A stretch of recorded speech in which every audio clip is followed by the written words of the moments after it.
الحمد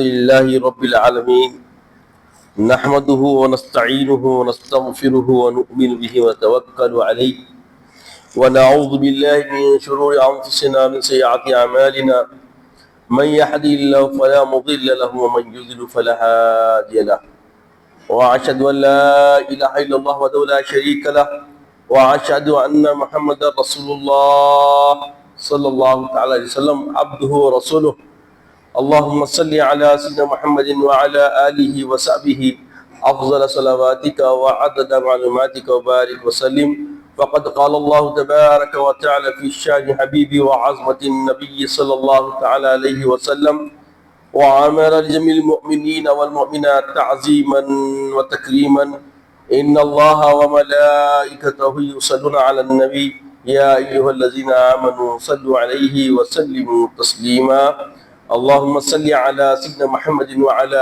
آله وصحبه أفضل صلواتك وعدد معلوماتك وبارك وسلم بعدي حمدي وصلاة وقال الله تبارك وتعالى بل الإنسان على نفسه بصيرا صدق الله العظيم وصدق رسوله النبي الأمين الكريم من الشاهدين والشاكرين. تمام تعریف اللہ رب العزت کے لیے سزاوار ہے جو ساری خلقت کا پالنہار ہے، جس کے دست قدرت میں کل جہاں کی بادشاہت ہے، جو چاہتا ہے کر گزرتا ہے، اس کے اختیار کو کوئی روک نہیں سکتا. وہ قدیم ہے، ابد الآباد سے ہے اور ہمیشہ ہمیشہ رہنے والا ہے، کوئی اس کے مثل و مانند نہیں. میں گواہی دیتا ہوں کہ نہیں ہے کوئی معبود برحق لائق عبادت سوائے اللہ جل مجدہ کے، اور میں یہ بھی گواہی دیتا ہوں کہ محمد عربی صلی اللہ تعالی علیہ وآلہ وسلم اللہ کے بندے اور خاص رسول ہیں. صلاۃ و سلام نازل ہو ہمارے آقا نامدار حضور تاجدار محمد عربی صلی اللہ علیہ وسلم پر، آپ کی آل پر، آپ کے اصحاب پر. اے اہل ایمان، برادران اسلام، اصلاح نفس انسان کی بنیادی حقیقت سے آشنائی کا ایک بہترین ثمرہ ہے. جو اصلاح نفس کا طلبگار نہیں ہوتا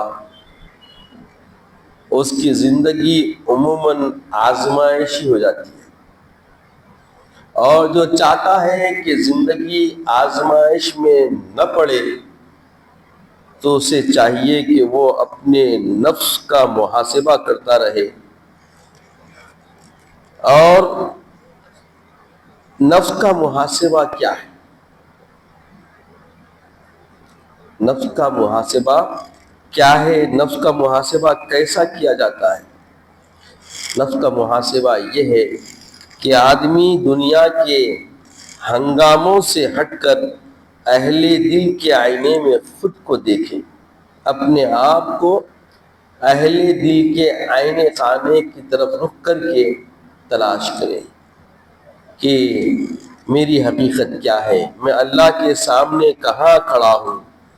یہ وہ عمل ہے جو علماء راسخین، اولیاء اللہ، صلحاء، صالحین کی زندگیوں کا زیور رہا، صالحین کا شعار رہا اور اللہ والوں کی پہچان ہے.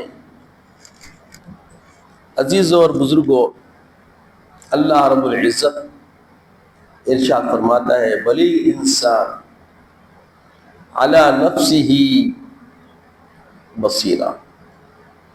بل الانسان علی نفسہ بصیرہ، انسان اپنے حال حقیقت سے، حال حقیقت پر خوب نظر رکھا ہوا ہے. بصیرہ تو انسان جانتا ہے کہ وہ کس منزل پر وقوع پذیر ہے، کس منزل پر قائم دائم ہے، کس منزل پر وہ کھڑا ہوا ہے. جیسے عارفین بتاتے ہیں کہ ہر انسان کے 3 چہرے ہوتے ہیں. یہ ایک وجاہت چہرہ ہے جو ہر جمعہ آپ لوگ دیکھتے رہتے ہیں. تو یہاں پوری آرائش کے ساتھ خوشبو سے معطر ہو کر جمعہ کا غسل کر کر ایک خصوصی لباس کے ساتھ آمد ہوتی ہے تو لوگ اتنا ہی دیکھتے ہیں. اور ایک چہرہ ہوتا ہے گھر میں آل اولاد بیوی بچے خاندان والے متعلقین دیکھتے ہیں. ایک چہرہ ہوتا ہے جو خود میں دیکھتا ہوں. وہ چہرہ سب سے اوجل ہے اور خود سے بچا ہوا نہیں ہے. اسی کو بصیرہ کہا جاتا ہے.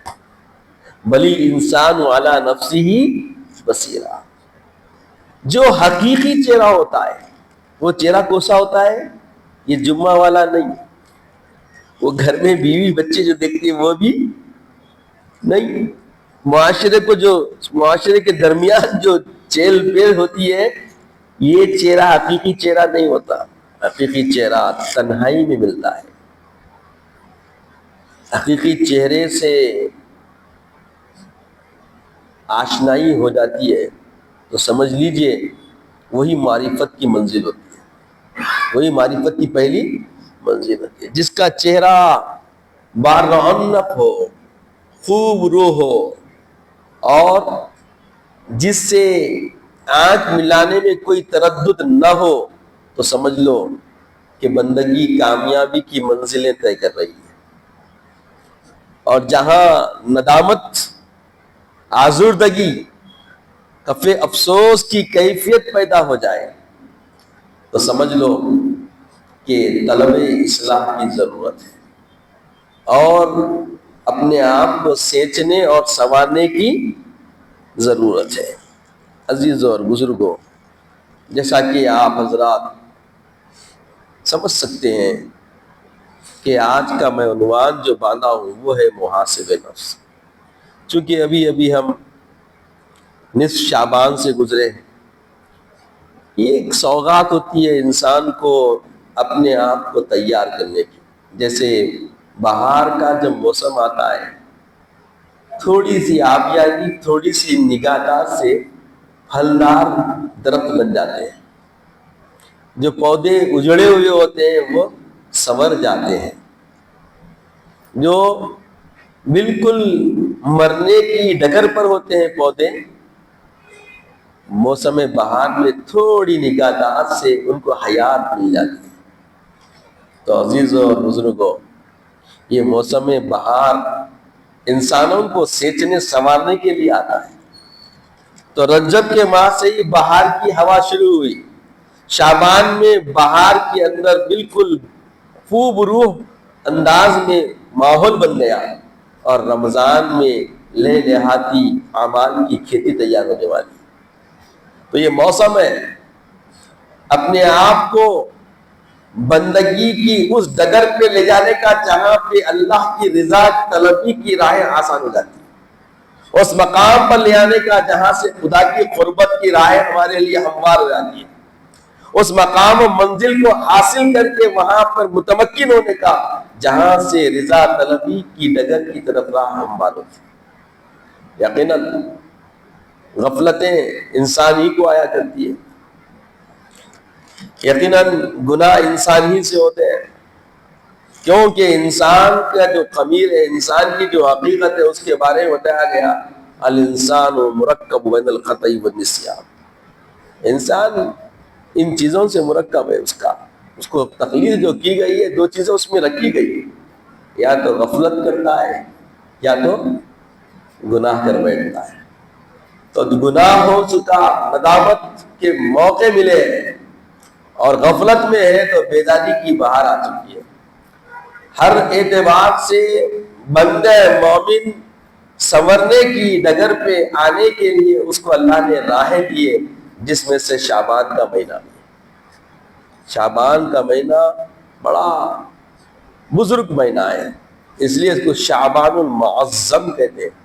عظمت والا مہینہ کیونکہ اس کی نسبت آپ جان چکے بارہا علماء اعظام اور صالحین کی صحبتوں میں بیٹھنے کے بعد صلحاء کے کلام سے جان چکے ہیں کہ اس کی نسبت محمد رسول اللہ صلی اللہ علیہ وسلم نے اپنی طرف فرمائی ہے۔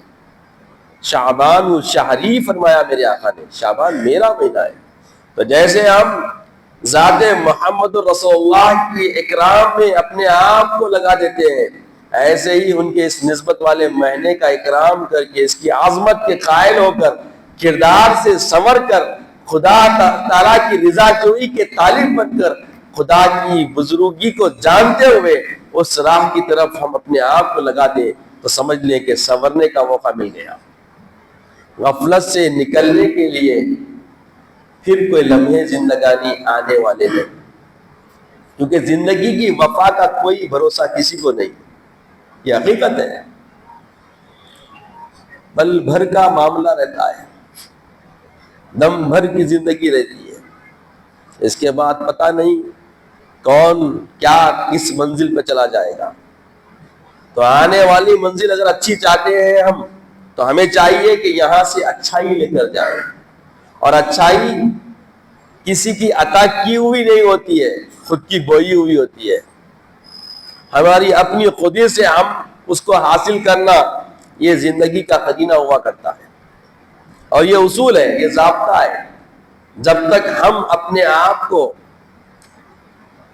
خدائے بزرگ و برتر کے حوالے نہیں کریں گے، تب تک اپنے آپ کو سنوار نہیں سکتے، کیونکہ نفس کا محاسبہ جب کرتے ہیں تو خدا کی بارگاہ میں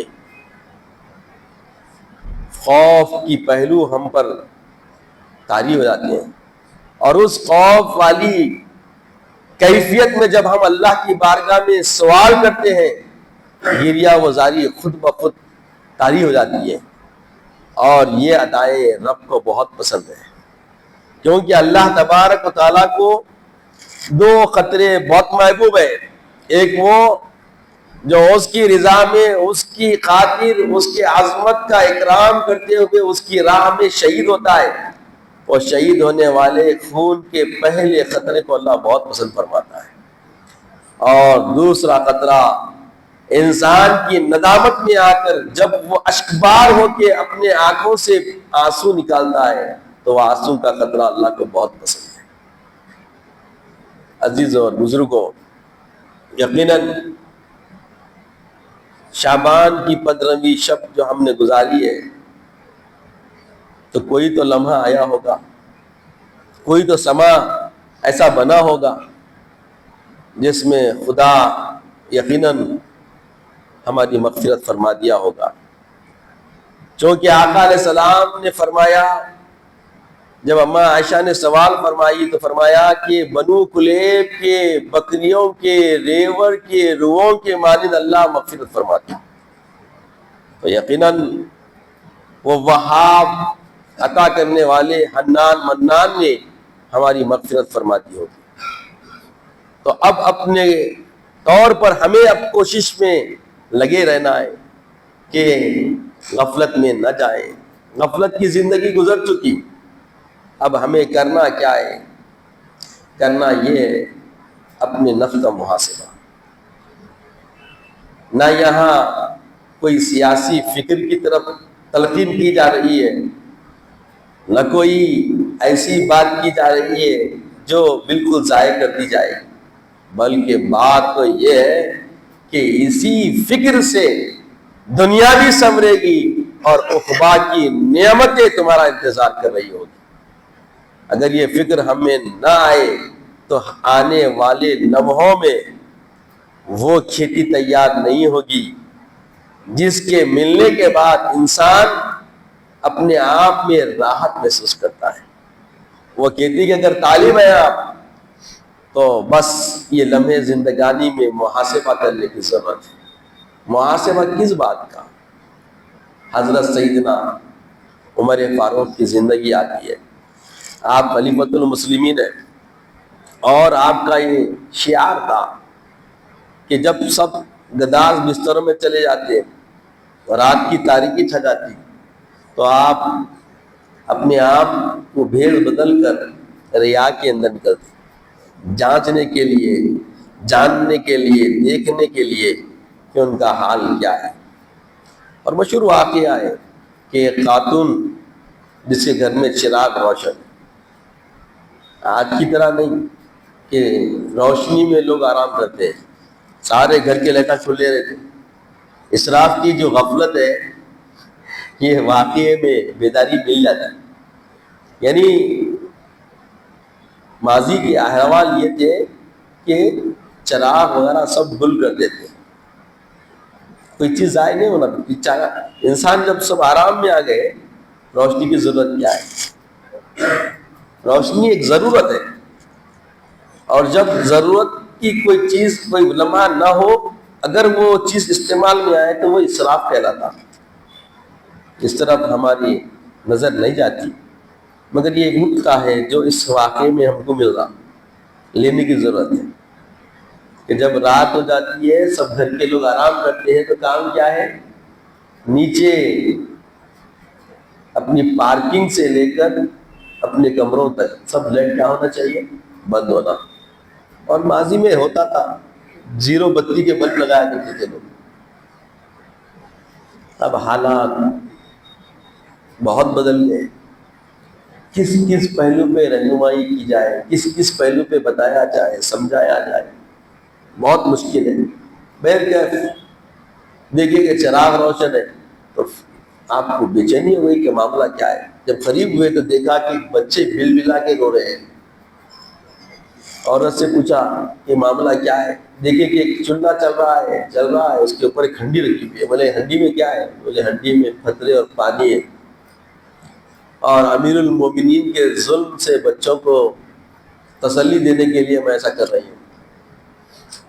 آپ بے چین ہو گئے، فوری آپ بیت المال کی طرف دوڑ لگائے، وہاں سے آٹے کی بوری لائے، اور راستے میں اپنے آپ کا محاسبہ کرتے گئے کہ اگر محشر کے دن یہ بچے شکایت کر دے تو عمر تو کیا بولے گا؟ اللہ اکبر! اقتدار ہے، مختارانہ کیفیت کی حامل ہے، بادشاہ ہے، امیر المومنین ہے، مگر نفس کے ساتھ محاسبے کی فکر دیکھیں۔ خود اپنی پیٹھ پر بوری کو لاتے ہیں اور اس کے مکان پہنچ جاتے ہیں، اور اپنے ہاتھوں سے آٹا گھون کے روٹیاں تیار کرتے ہیں۔ ہائے ہائے ہائے! قربان جائیں امیر المومنین سیدنا عمر فاروق کے، کیا کیفیت ہے! محاسبے کا ایک سلیقہ ہمیں عنایت فرما رہے ہیں، بتا رہے ہیں کہ محاسبہ انسان کیسا کرے۔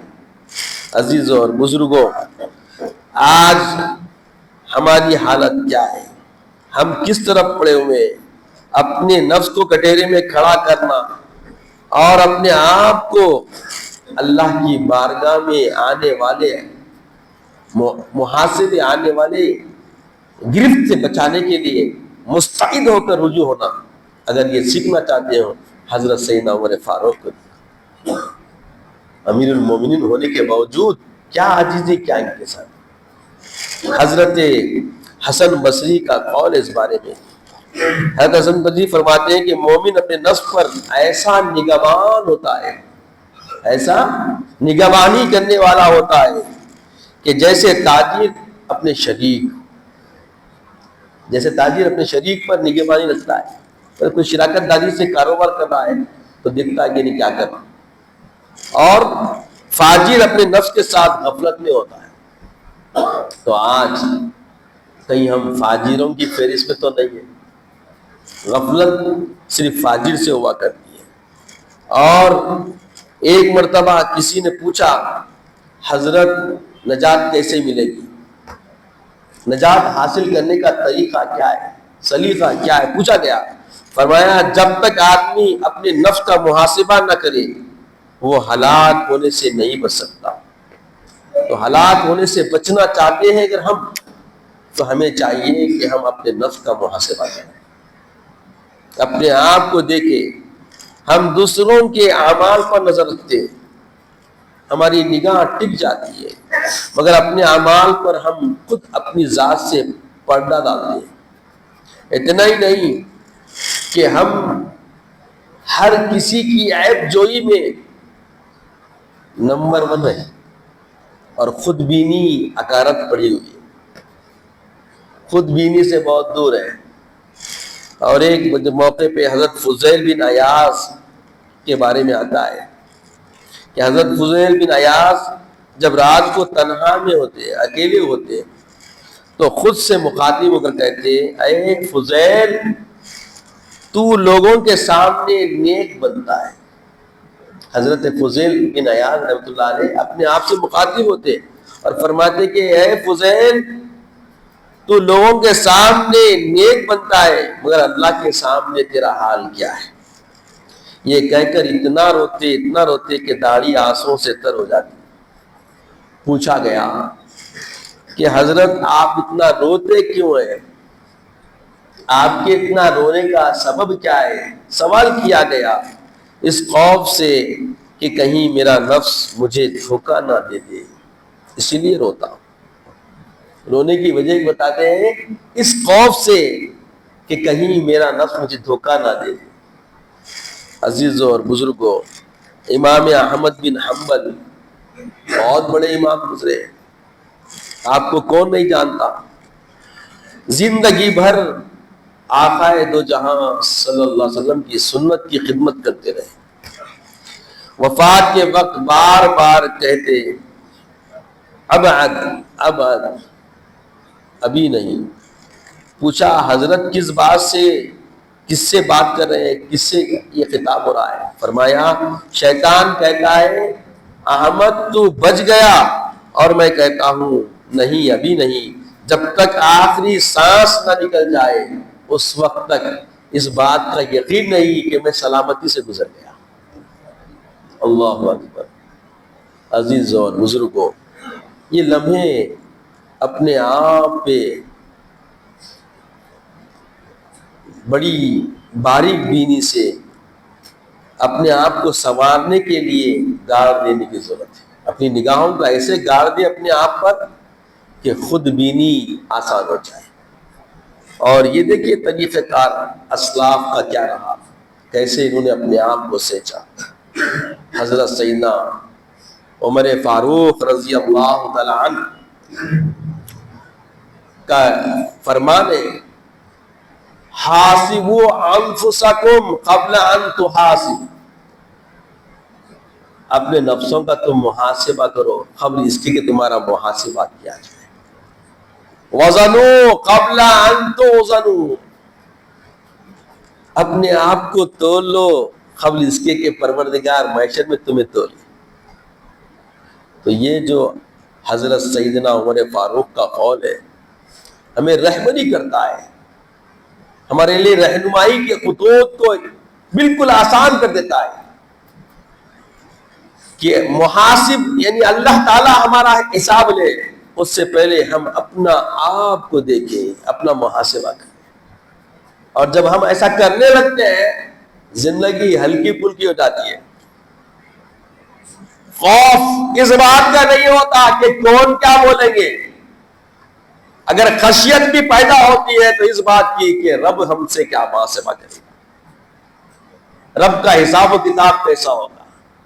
جب ہم اس منزل پہ آتے ہیں کہ رب ہمارے ساتھ کیا کرے گا، تو اب کوئی تم سے کسی قسم کا کوئی ایسا غلط سلوک نہیں کر سکتا۔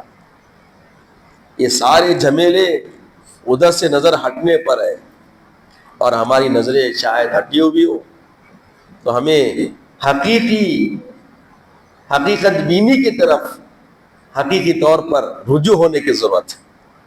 حقیقت بینی سے اگر ہم حقیقی طور پر رجوع ہو جائیں گے تو بل سمجھ لیجئے فرمان خداوندی پورا ہوگا، بل الانسان علی نفسہ بصیرہ۔ یہی تو حال ہے جس کی طرف اللہ رہبری فرما رہا ہے کہ انسان اپنے حال سے بخوبی واقف ہے، کوئی واقف ہو یا نہ ہو، اپنے آپ سے ہم واقف ہوتے ہیں۔ تو عزیز اور بزرگوں، یہ لمحے زندگانی جو میسر ہے ہمارے پاس، اسی میں اپنے آپ کو سینچنے سنوارنے کی چندہ ضرورت ہے۔ اللہ تعالیٰ سے دعا ہے کہ یا الہ العالمین ہمیں نیک ہدایت عطا فرما۔ نیک توفیق عطا فرما۔ مالک اے وہاب، اے داتا، مالک ہم تجھ پر توکل کرنے والے ہیں، مولا ہمارے اخلاص سے عمل کو قبول فرما، مولا ہمیں نظر بینی کی توفیق عطا فرما، ہدایت عطا فرما، اور جو عیب نظر آ جائے اس سے بالکل بیزارگی کے ساتھ سبکدوش ہونے کا جذب عمل پیدا فرما۔ اے مالک تیری حمایت کے بغیر، تیری عنایت کے بغیر ہم اپنے آپ کو شیطان کے نفس کے شر سے نہیں بچا سکتے، مولا ہماری مدد فرما، ہماری امداد فرما، ہم پہ اپنی خیرات نازل فرما، ہمیں ہمارے نفس کے شر سے محفوظ فرما، شیطان کے فریب سے محفوظ فرما، مولا خود بینی کے ذریعے اپنے آپ کو تیری رضا کا مقام حاصل کرنے والا بندہ بننے کی جذب عمل کی توفیق عطا فرما۔ اے مالک اے داتا ہم پہ کرم فرما، یقیناً ہم نے اپنے نفسوں پہ ظلم کر رکھا ہے، مولا اس سے نجات عطا فرما، عزت کی اسلام کی زندگی عطا فرما، خاتمہ بالخیر فرما، وقت نزا کلمہ طیبہ عطا فرما، اپنے حبیب پاک صلی اللہ علیہ وسلم کا دیدار عطا فرما۔ سبحان اللہ و بحمدہ، سبحان اللہ العظیم، والحمد للہ رب العالمین۔